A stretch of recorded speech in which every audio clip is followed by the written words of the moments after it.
Hello and welcome to episode 116 of Author's Afterword, formerly known as the Wormhole Podcast. On this podcast, I talk to an author about one, occasionally more, of their books in detail. And if you find yourself enjoying today's episode, do share it with your friends. So, I'm Charlie Place, and today I'm joined by Maggie Brookes to talk about the book she discussed at the end of our first conversation together, because when she told us the premise, I had that feeling you get when you just know that that is going to be your favourite book by an author, and it turned out to be correct. So, in this episode, we'll be discussing The Prisoner's Wife. Izzy lives on her parents' farm in World War II occupied Czechoslovakia. The men have gone to join the resistance, and Izzy, her mother and younger brother are having to do it all by themselves. So, when a Nazi officer offers them a work team of English prisoners of war, Izzy's mother says yes. Despite her lack of English and his lack of Czech, Izzy and Bill find an instant connection. It will lead to a secret escape and attempt to outwit the Nazis, all while Izzy is posing as a young British soldier. Welcome back, Maggie. Welcome. Lovely to see you again, Charlie. It's excellent to see you. I'm looking forward to this. I can't remember when we organised this, but I'm looking forward to it. So let's start with the real story, how much you know, what Sydney Reed told you. Okay, so this story was told to me when I was at my mum's sheltered accommodation one day, and we were going upstairs in a lift, and talk had been of the Second World War, as it very often was. And the very upright, 6-foot-tall gentleman standing opposite me, elderly gentleman, said, "I bet I could tell you a story about the war that would make your hair stand on end." And I thought, yes, I want to hear that story. So as soon as the lift stopped, I dragged him out into the corridor and said, "Okay, tell me." And what he told me was that he had been a prisoner of war of the Nazis. And one night, 2 escaped prisoners were brought back into the camp. When the Nazi guards had gone away, one of the returned prisoners called for silence and said, "I've got something to tell you all, to tell everybody in the bunkhouse. This other escaped prisoner is not a British soldier. He's my Czech wife." And the hair on the back of my neck stood up. And I thought, this is a good story. Sydney Reed went on to tell me what happened then, that men were banging their tin cups on the table and shouting, "There's a woman in the camp, there's a woman in the camp." And the person who was in charge of the bunkhouse called for silence and took them all to task and told them that they were to look after this person who'd been put into their care.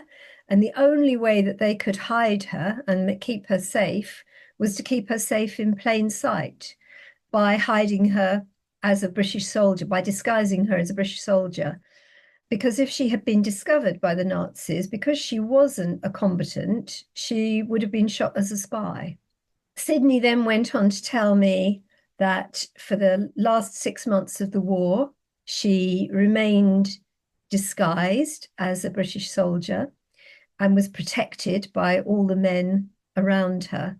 And he told it to me as a story about how great they all were to look after her, him being one of them. And all the time I was thinking, oh my God, what on earth was it like for her? What was it like for her? She must have been young. She spoke no English or very little English and was surrounded by men. Most of all, had to be careful not to emit a single sound because she would have instantly identified herself as a woman. What on earth would that be like? I can't keep quiet for 5 minutes. I can't imagine what that would be like. So I knew that I had the basis of a really extraordinary once-in-a-lifetime story in my hands. Have you found anything about these people? Do you know anything about their survival or anything like that? I tried. Sydney told me that he knew they had made it back to England because he had a postcard. He seemed to remember that the postcard was from Liverpool and it was addressed to him with a nickname that was used by people in the camp. So he knew that it was, and it just said, "We've made it." Now, he says that he kept that postcard for many years. His son remembered seeing the postcard and being told the story. But of course, by the time I met him, he had left his family home and was in sheltered accommodation, and lots of things had been thrown away. At that passage of time, he couldn't remember the name of the British prisoner or of his Czech wife. I tried looking on ships' manifests because I knew that they must have been taken home by boat to Liverpool. Unfortunately, most, if not all of those were destroyed at some point after the war. So each thing that I tried, I drew a blank. I hoped that when the book came out, someone would say, I know who that was. That was my granddad or my great granddad. I remember the story. But unfortunately, that hasn't happened.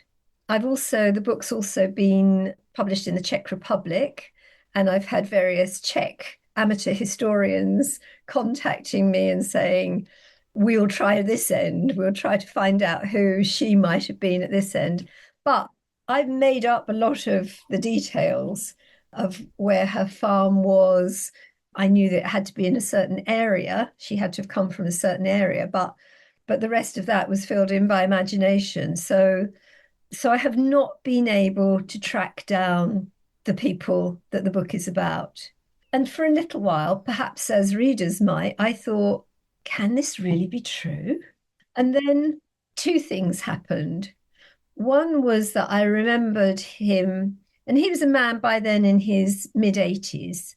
I remembered him going into quite a lot of detail about how she dealt with her period. And that was a kind of odd thing for an elderly gent of his generation to talk about. And that kind of had a ring of truth about it. And then he told me that he had been in Camp E166 at Supikovici Quarry in the Czech Republic, what's now the Czech Republic. And I looked it up and I couldn't find it anywhere on the internet. And then his son told me that he had been in Lambsdorff prison camp.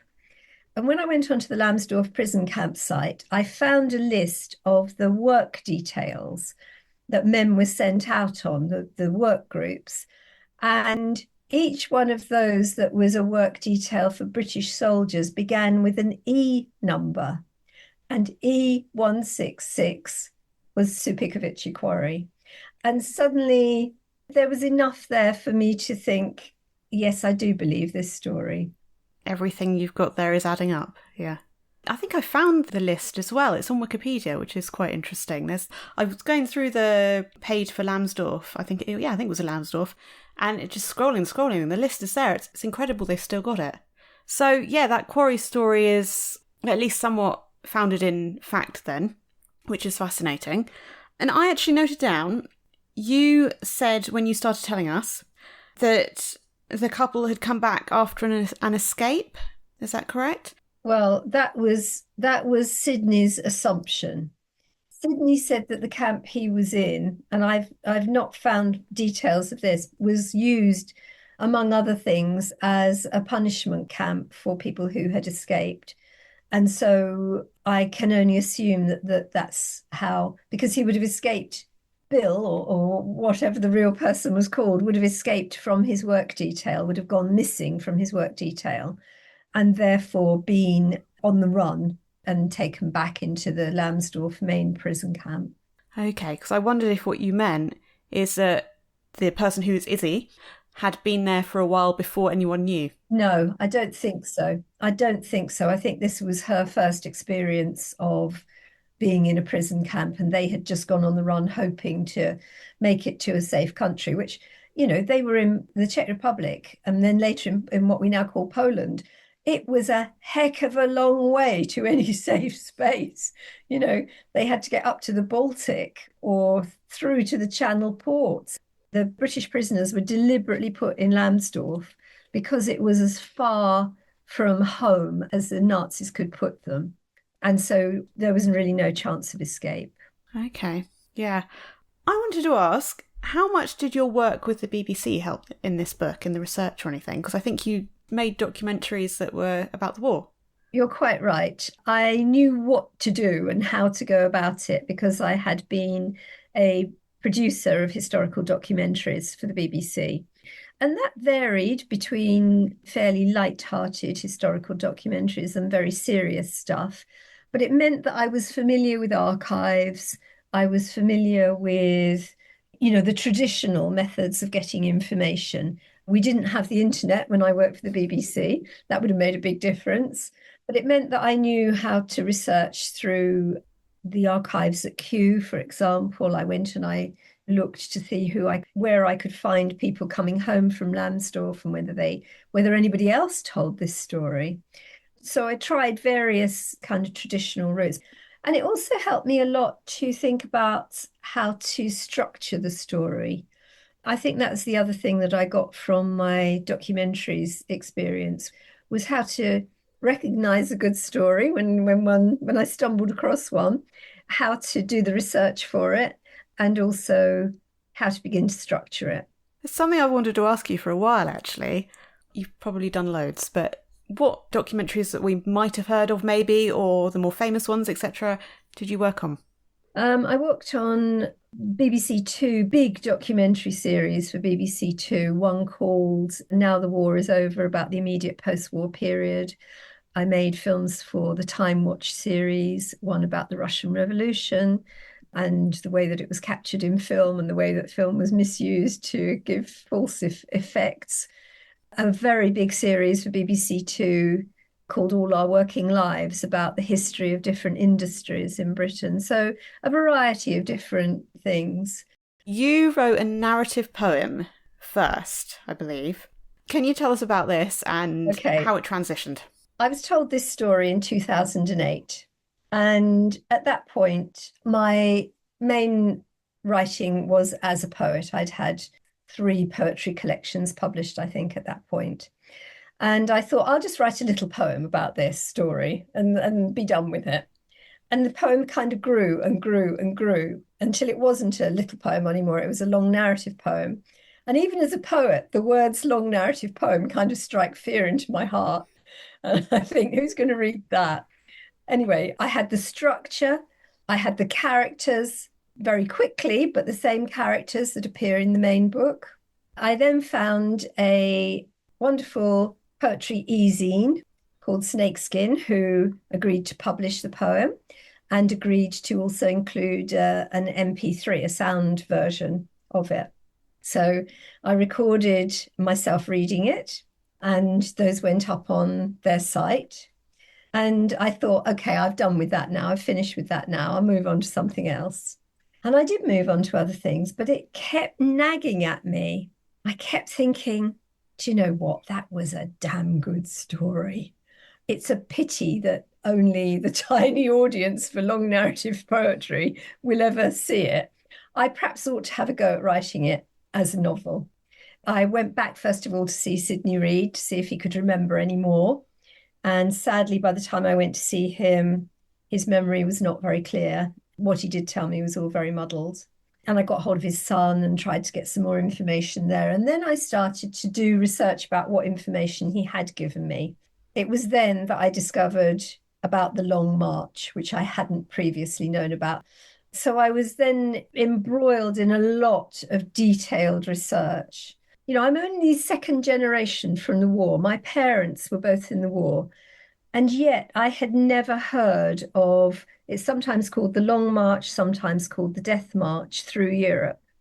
I knew that there had been similar things in Japan, but I had no idea that as the Soviet army was approaching from the east, the Nazis cleared out all of their prisoner of war camps and concentration camps in the east and just put everybody on the road walking away from the Soviet army, because they thought if the Soviet army caught up with them, then they would become soldiers for the Soviet army. We don't really know what the thinking was. There is another theory that they were being marched east to form a human barrier around Hitler, to be a sort of last resort. Anyway, in the terrible, terrible winter, January 1945, they were evacuated at night. These are people who have been without proper food for 3 years, 4 years, 5 years, been without proper exercise, without proper winter clothing. and they were put on the road in blizzards, icy conditions, and they were marched more than 20 kilometers a night or a day, in the end covering 500 miles to the German camps where they ended up. So when I first read about that, I thought, oh my goodness, I can't write that. That's too harrowing. It's also difficult to write because it's repetitive. You know, we walked. Each day we walked. Each day it was terrible. What do you write about? And I did two things. First of all, I found an amazing book called The Last Escape, which is stories of people who were on that terrible march. And the second thing was I thought, I need to go and see it, see where it was. So I persuaded my long-suffering husband to come with me, and we got a hire car in the Czech Republic. We first of all had a nice time driving around, looking at possible places that Izzy's farm could have been. And then we went up to Lansdorf prison camp, and I was there in the snow. And then we drove one of the routes of the Long March. And as we drove, we were looking out, trying to look for buildings that would have been there in 1945, saying, would that have been big enough to house 100 men overnight? Could 100 men have slept there? Could they have slept there? What was the topography like? How much were you walking uphill, downhill? Things that you can't find out from Google Maps. And then getting out and standing in the snow and listening to the sounds of the snow and listening, feeling what it was like to have snow blowing in your face when you were walking. And when I came back, I thought, okay, I think I can have a go at writing this now. And so that physical research, that research where I was taking loads and loads of photographs and scribbling as we drove, was invaluable to me. And I think the only reason that I was able to write the last third of the book. Yeah, I'm not surprised that you were considering it and thinking that it would be repetitive. I remember you saying to me when I said I was enjoying it, and you say, oh, it's going to get more harrowing or grim. And I thought, okay, all right. And then I got to a bit and I was like, oh, it's not so bad. And then I got to the next bit and went, okay, maybe that's what she meant. And then I got, oh, right, okay. I think you said that to me when they were in the prison camp and they were having to empty the latrines. That was grim by anybody's standards, having other people's excrements splashing about and the smell of it. But actually, I don't think that was the worst. I think the Long March was the worst element. Yeah, no, I would agree with you, definitely, with the things that you included about people dying. That's the thing with novels, isn't it? That you can have that in your head and think, yes, I know that happened, but then reading it in a novel such as yours that makes it real, yeah, it really comes home to you. Absolutely. And I think that's what, to be told X number of people have died, you say, oh dear, that's terrible, but it's sort of meaningless until you can imagine a single human being. Yeah. And when you, particularly if you've really liked a character, like they are helped by friendship in this book. Friendship is incredibly important. And their friend Ralph is possibly my favorite character in the book. And seeing Izzy's physical pain and Bill's physical pain and Ralph's and the threat of dying really young actually does make it real for you. Yes, it does. It definitely does. You said Ralph was your favourite character. That's interesting. He's definitely mine, which is obviously influenced by your writing. Oh, interesting. I'm going to bring him in later. I think it's interesting. I'm going to go back to what you said at the party episode that we did a while back, because you said about feeling the snow and feeling what it's like. And I know that you mentioned there about sensory details, and you were the person that brought up like clothing and what it felt like and food and what it tasted like. So I mean, the feel of snow, that's really quite detailed and specific. I think that's what makes things real, isn't it, in historical fiction? Well, and in fiction generally. We are tactile animals. We need to be told what it's like for all the senses. So whether you're emptying the effluent out of a latrine and having the smell of that, or whether you're doubled up with dysentery and being poked in the back with a rifle to keep moving, or your hands are so cold that you're developing frostbite in your fingers and your toes, fighting over a place to sleep finding a warm place in a pigsty while other people are sleeping out in the snow, and in the morning they're just bundles of clothes that don't move. These sensory details are really, really important, I think. Yeah. I would like to ask about your father. I'm going to get to structure in a bit, actually, or the writing. But I would like to ask about your father. If you could tell us as much as you know about what he went through in the war, because I believe he was a prisoner of war himself, and how that influenced the book, because I'm guessing it did. I think it had a really huge influence. I'd never set out to write about war. I'm not particularly interested in writing about war, but I have discovered that in wartime, everything is heightened. It's the worst of people and the best of people, and that makes for good stories. So my dad was young when he signed up for the war. He and the whole of his local Sunday League football team all signed up together. And they went off from Islington in North London and were taken to North Africa. He was captured in North Africa, treated extremely badly in a camp in North Africa, and then they were ferried up through Italy. They were in a prison camp in Italy, and just at the point where the Italians decided they were on the wrong side, he thought he was going to escape and that was going to be the end of it. And then they were moved up to a prison camp in Austria. So he could very, very easily have been taken to Lambsdorff. Now, my dad never, ever spoke about his wartime experiences, not a single word about them. He used to go off to reunions every year with his friends that he'd been in prison camp with, but you couldn't ask him anything about it. He didn't want to return to those days at all. And when some years after he died, and just as I was researching The Prisoner's Wife, his best friend from the prison camp died and left behind, to his son's great astonishment, left behind diaries that he had kept in prison camp. How he had smuggled them out and from one camp to another remains a bit of a mystery, but he did, and he had them, and his son lovingly transcribed them. And because my dad was his best mate, my dad was on every page of the diaries.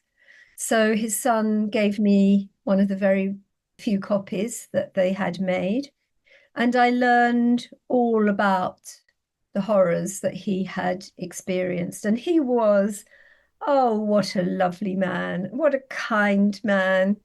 Somehow he had come through these terrible experiences and they had not maimed him. He had just pushed them into a box in the back of his head, which he didn't want to visit again. So I knew one of the major things that happens in The Prisoner's Wife. I knew that every rank, including and below sergeant, did not sit in the prison camp like they did in the Colditz series for the whole of the war. They actually went out on work parties. And the Geneva Convention said that the capturing party could send out soldiers to work for them as long as they were not engaged in war work.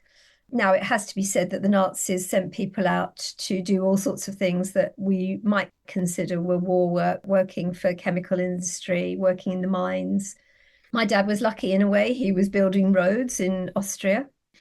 And I decided that Bill would be an agricultural worker rather than an industrial worker, because it was there that they were more likely to meet local girls. And from the diaries that my dad's friend left, I know that they did meet local girls. And in fact, I did read something about the boats that they went home on, and quite a lot of men turning up from Italy to the boats that were going to take them home with Italian girls in tow, who they said were their wives. And apparently these women caused quite a lot of trouble on the boats.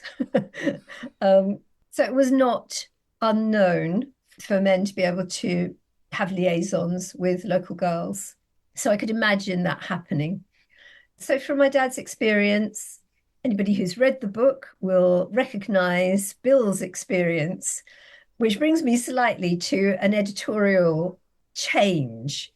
I don't know if people are aware that once you've sold your book, as I sold the book to Penguin, the editor can pretty well ask you to do anything. You can say no, but they know best. And the version of the book that I gave to my editor was, first of all, not chronologically told as it is now, but started at the point where they were in the prison camp and then told their love story in flashback. And she didn't like that. She wanted it told chronologically. And also, when I gave it to her, it was all told from Izzy's point of view, because it was Izzy's point of view that I thought was so interesting. You know, the what on earth was it like for her moment? How did she cope with all these dangers of the Nazis around her and doing kind of pat down body searches and hiding her period and just being in a bunkhouse with 200 smelly men, you know, lots of things. How did you cope with all of that? So I had written it all from her perspective. And my editor said, no, I think we need some chapters from Bill's perspective. And I kind of stomped off and said, well, that's not what my book's about. And then thought about my dad and decided that I would use his experience as the basis of Bill's experience. And that was how the Bill chapters were born. My word. Well, I love that you had those diaries. That's lovely. Because, yeah, if he'd never told you anything himself because he couldn't, yeah, you've got that information and you've been able to pay homage to it in a way, I suppose, through the book. That's wonderful. Yes, that's right. You know, to pay homage to what all of them suffered. I think, yeah, I can see where your editor was coming from. And that actually reminds me of a question that I also had. So I think you cut 30,000 words. Is this 30,000 to do with the advice that your editor gave you? Or is there other things to know about? No, the 30,000 was prior to the editor buying it. So I sent this book to 20 agents before the 21st accepted it. And she accepted it, but said, it's 30,000 words too long. Novels are generally between about 80 and 100,000 words, and it was 130. She said, I want you to cut 30,000 words out of it. And that was really hard. I suppose what I'd done was I had fallen in love with the research. You know, I'd found, for example, there was a newspaper produced by the men at Lansdorf, and I got hold of copies of that, and I wanted to include everything that was in this newspaper. The shows that they put on, the gambling that went on, the sports days, all of the things that they kept themselves occupied with. So I just cut and cut and cut and cut until I had got rid of 30,000 words. And my agent then sent it out to Penguin Random House, who bought it overnight in a preemptive deal. So she was right. Yeah, I can see the reason for cutting that. I mean, to me, it sounds really, really fascinating. But then I think I'm kind of like you with research. I'm like, everything. But yeah, I suppose it could have been a lot of information to take in and gone away from your basic linear story. I think it slowed down the story. And there were scenes that I loved and I thought were really interesting. And actually then I thought, can we do without it? Yes, we probably can. So out they went. I suppose this is a bit of a pivot, but I think we can talk about the structure as well itself. I noted very much Izzy's character development. You've got first person, so some people might go, well, obviously Charlie. But she's rather young, understandably, at the beginning. But by the end, she is far older than her years. So, yeah, I just want to ask you, like, how you developed her and I suppose what was important, the thoughts that you had, etc. I'll leave it there for you to fill us in.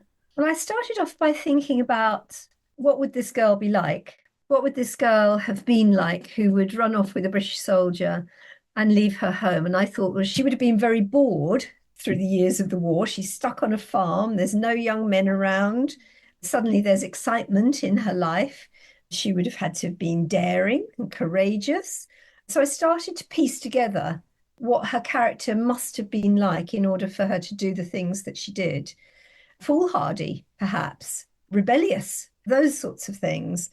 And, you know, drawing on what we remember of ourselves as teenagers and the things that we may have done that we wouldn't have told our parents and the things that we may have done that we now see were not very sensible. And then how she has to become somebody different. She's not able to speak. She's having to learn another language. She's having to trust strangers. So a whole lot of different things that are going to turn you into a different person. And then I suppose she developed through the drafting process. I think, might be wrong in this, but I think the final draft was numbered draft 17.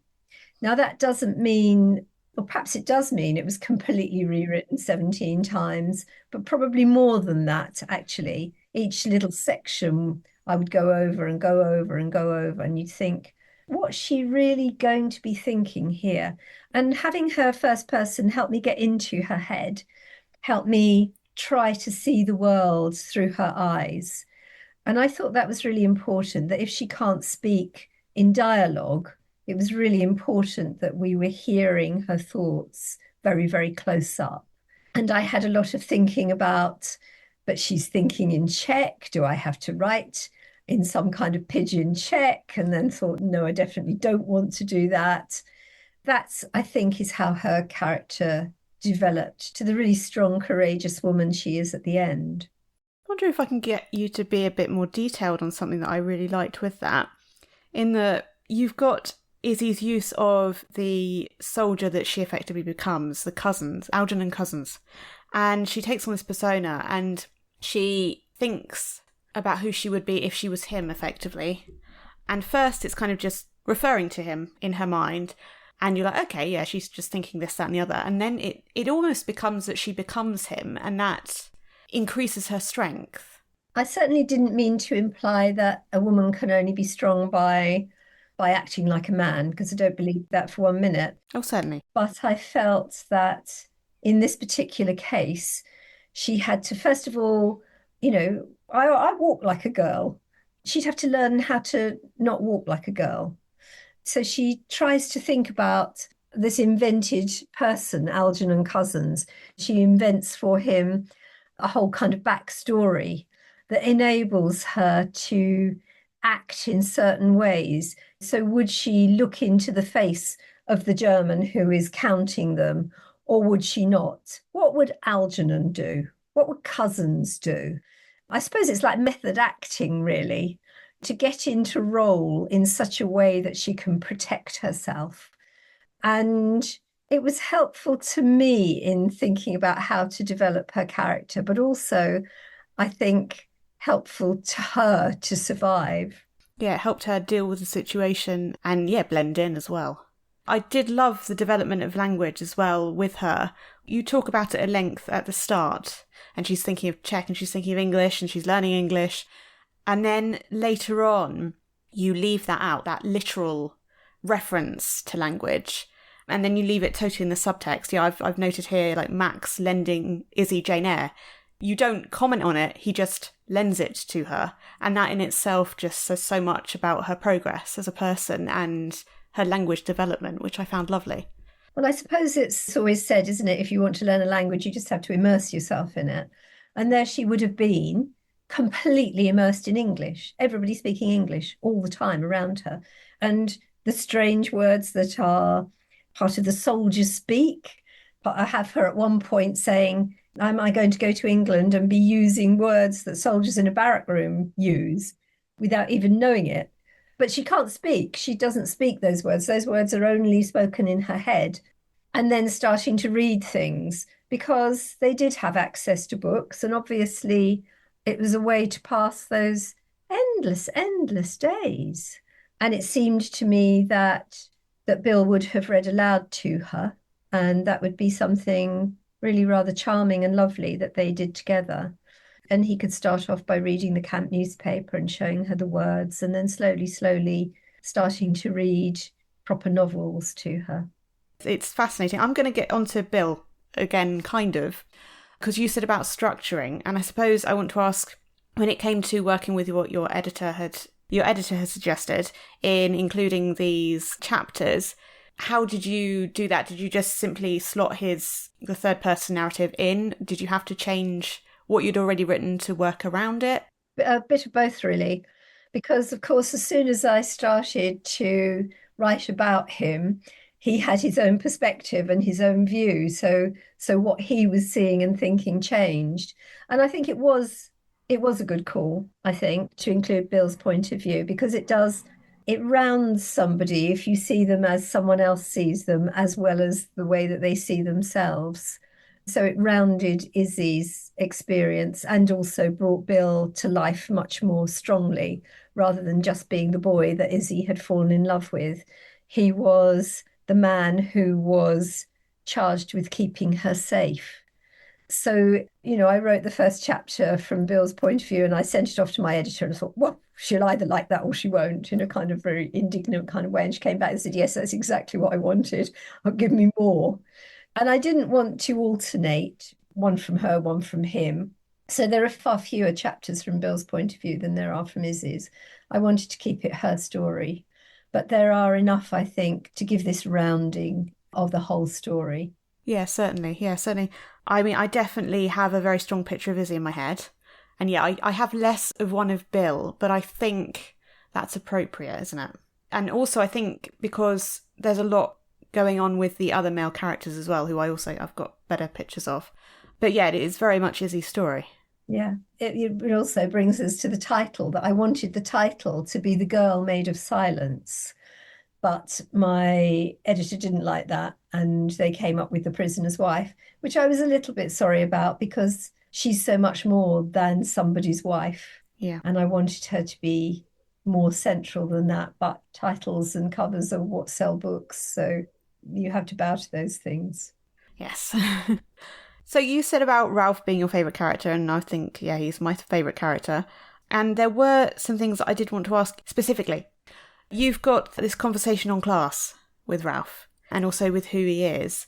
If you could talk about his creation, but also, yeah, bring the choice of how you wrote it in regards to the questions of class and things like that as well.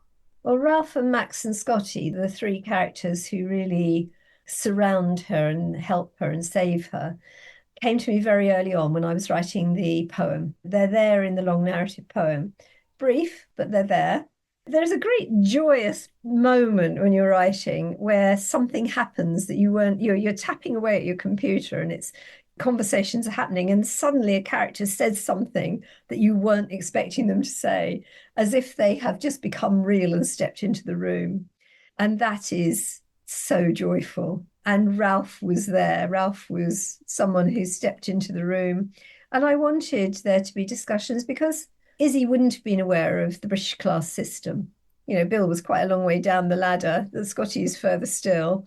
Ralph was not upper class by any means, but he had been to university. So he was in a kind of whole different ballgame.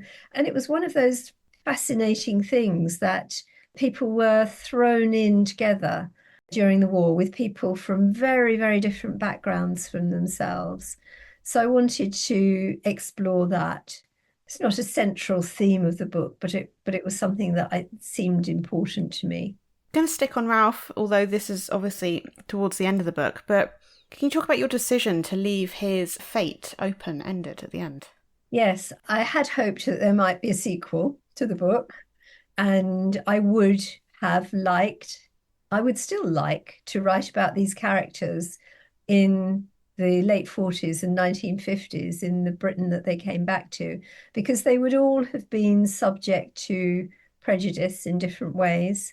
Bill had pulled himself up by his bootstraps, really. He went off to the war a working class boy, but he had learned so much and seen so much that he was ready to take a very different place in the world and wanted to become a music teacher. Would he have been allowed to do anything but go back to his position as a railway clerk? So I wanted to explore that. I wanted to explore Max as a Jewish boy. Would he have encountered anti-Semitism after the war? Izzy as a girl who would have had an accent that would have sounded German to British people. How would she have got on? How would she have got on with his working class family, being a foreigner?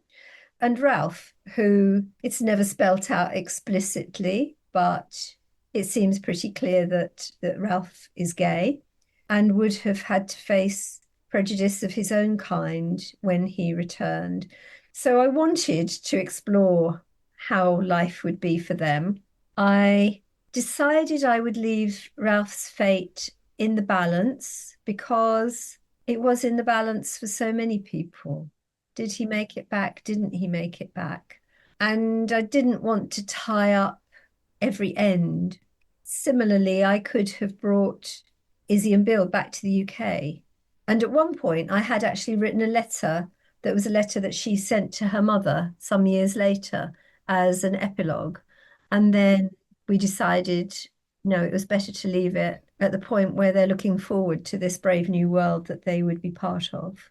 And perhaps had The Prisoner's Wife not come out on the 26th of March 2020, when there were no bookshops, there were no book festivals, there was no, had it made its way into the bestseller lists, then perhaps I would have been able to write the sequel that I wanted. Who knows? Yeah, no, that's understandable. Also, I don't know if it needs one, though, as such. I like that thread that's left untied with Ralph, because it gives you that thing to think about and also does remind you just how bad the war could be and how it could leave things like that. Yes. I would like to ask about Scotty's character development and his sacrifice for Izzy when we know he saved his sister. Just, I suppose, your thoughts when you were writing it, because I thought it was interesting. It took me until the end of that thread for me to realise what you'd been doing in the other scenes. Now, that could be me, I could be silly compared to other readers. But yeah, I just wanted to ask about that creation and your thoughts. Well, Scotty actually came from something that Sidney Reed told me right back at the start. He was telling me about the mix of people in the camp and remembered somebody who was part of what he called the Glasgow Razor Gang, that apparently they used to keep razors in the peaks of their peaked cap that they could then just slash someone with. Not very pleasant. And I thought, oh, Glasgow Razor Gang, I'll have one of them in my story. And I thought, okay, perhaps he's joined up because he's on the run. What is he on the run from? And I thought, I don't want him to be completely unsympathetic. So perhaps he's on the run from having committed a crime in order to save someone else, which instantly, although he has committed a terrible crime, it puts him in a different kind of category in your head. And then, of course, I started to think about what will happen to him at the end of the war. Would he then have to go to prison again, having been in a prison camp for all these years? Would he want to do that? And thinking of him as a person who's actually already shown himself to be willing to sacrifice himself to help another. So that was really how Scotty's character came about. And I wanted him to be rough and ready and different from the book-loving others, but also someone that we can love. Yeah, I found it to be almost a short story. You've got all the makings of a short story, obviously over the course of the chapters of Izzy. It was very interesting. Talking, I believe this is The Quarry, and I'm guessing you wrote this in your acknowledgements because I wrote this down a few weeks ago. I don't know where I got it from, but I'm guessing it's from there. There was a real man who loved Rosa Rauchbach. Yeah, there is a book which I'm not going to recommend to anybody because I didn't enjoy it. But there was a real man at Zupicovici Quarry, and he fell in love with the owner's daughter, and they seemed to find a way that they could get out through open windows and get to be together. It certainly seems that it was not unheard of for prisoners to form these liaisons with local women. It was helpful research in the sense of descriptions of the place. The book was written by the man himself and kind of ghostwritten with a professional writer. As I say, I didn't enjoy the character and the way that he presented himself, but it was useful in research terms. Okay. So I think the last question is going to have to be, can you tell us what you are working on now? I believe it's Brenda's Summer of Love. I'm working on two things now. I'm working on a novel about the amazing British women doctors during the First World War. On the day after the war broke out, an amazing Scottish surgeon called Elsie Inglis went to the British War Office and offered her services. And the man who was interviewing her leaned across the desk to her and said, "My good woman, go home and sit still." And she did not do anything of the kind. And so there's a fabulous story there. And the other thing I've been working on is a story about 1967. Having been working on all these very gloomy stories about wars, I decided I'd like to write something jolly. So I'm also working on a story called Brenda and the Summer of Love. So are you working on these concurrently? Can we expect to see 2 books? Who knows? Who knows? The thing that is coming out first is a poetry collection, which is my new and selected poems. It's called Wish. I believe that's under the name Maggie Butt. It's going to be an amalgam, Maggie Brookes-Butt. Okay. Maggie, thank you so much for coming back. It has been lovely reading it. I enjoyed the review process, and I realised, I absolutely need to get you in person to talk about it. So thank you. Thank you so much for having me, Charlie. Thank you for reading the book. Thank you for asking such intelligent and interesting questions, which have made me think about the characters and think about the writing process all over again. I do hope you enjoyed this episode. Do join me next time. And if you have a moment to spare, please do leave a rating and/or review of this podcast on Apple Podcasts, Spotify, or Podcast Addict. Thank you. Authors Afterword episode 116 was recorded on the 23rd of September 2024 and published on the 24th of February 2025. Music and production by Charlie Place.